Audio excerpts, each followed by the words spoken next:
شرک کے ساتھ زندگی محال ہے۔ فتح مکہ ایک عسکری فتح تھی اور اس کی وجہ سے نہ صرف اسلام کی عسکری قوت بلکہ معنوی قوت میں بھی بے پناہ اضافہ ہو گیا، لیکن ابھی بھی پیغمبر صلی اللہ علیہ وآلہ وسلم کفار کے ساتھ صلح کی شرائط کے تحت زندگی گزار رہے تھے۔ صلح کی قرارداد طے پا چکی تھی، لہٰذا انہیں بھی خانہ کعبہ کے طواف اور مکہ میں رہنے کا اجازت تھی۔ نیز چونکہ حج میں بھی شرکت کا حق رکھتے تھے، لہٰذا حج میں بھی شرکت کیا کرتے تھے۔ مسلمان اپنے مراسم اسلام کے مطابق انجام دیا کرتے تھے، وہ بھی اپنے مراسم اپنی رسومات کے مطابق انجام دیا کرتے تھے۔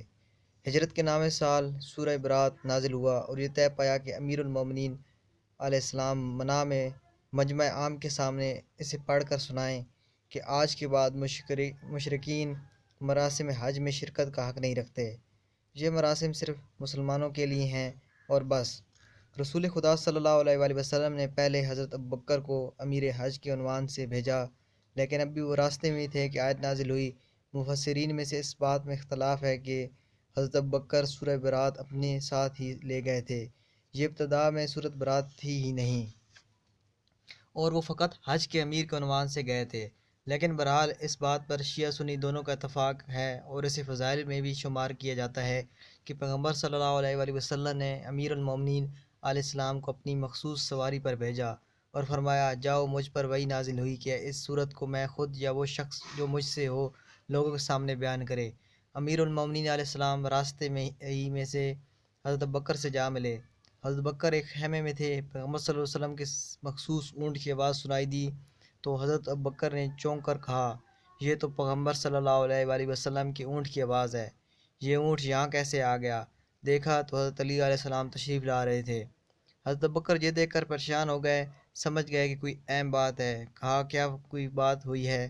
فرمایا، پیغمبر صلی اللہ علیہ وآلہ وسلم نے مجھے سورہ برات کی تبلیغ کے لیے مأمور کیا ہے۔ کہا، کیا میرے خلاف کوئی آیت نازل ہوئی ہے؟ فرمایا، نہیں، یہاں اختلاف ہے۔ سنی لوگ کہتے ہیں کہ علی علیہ السلام گئے اور آپ علیہ السلام نے جا کر سورہ برات کی تبلیغ کی۔ حضرت ابوبکر نے بھی سفر جاری رکھا، اگرچہ ان سے یہ مأموریت واپس لے لی گئی تھی، لیکن شیعہ اور بہت سے اہل سنت حضرات کا عقیدہ ہے کہ جیسے کہ تفسیر المیزان میں نقل ہوا ہے کہ حضرت ابوبکر وہاں سے پلٹے اور پیغمبر صلی اللہ علیہ وآلہ وسلم کے پاس پہنچے اور پہنچ کر کہا، اے اللہ کے رسول، کیا صورت میں میرے خلاف کوئی بات نازل ہوئی ہے؟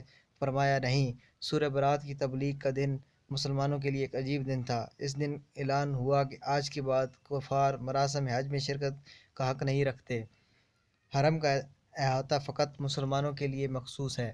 مشرکین سمجھ گئے کہ آپ مزید شرک کی حالت پر زندگی نہیں گزار سکتے۔ اسلام شرک کو برداشت نہیں کرتا، یہ دین یہودیت، نصرانیت، مجوسیت جیسے ادیان کے ساتھ زندگی گزارنا قبول کرتا ہے، لیکن شرک کے ساتھ زندگی گزارنے کو ہرگز قبول نہیں کرتا۔ والسلام علیکم ورحمۃ اللہ وبرکاتہ۔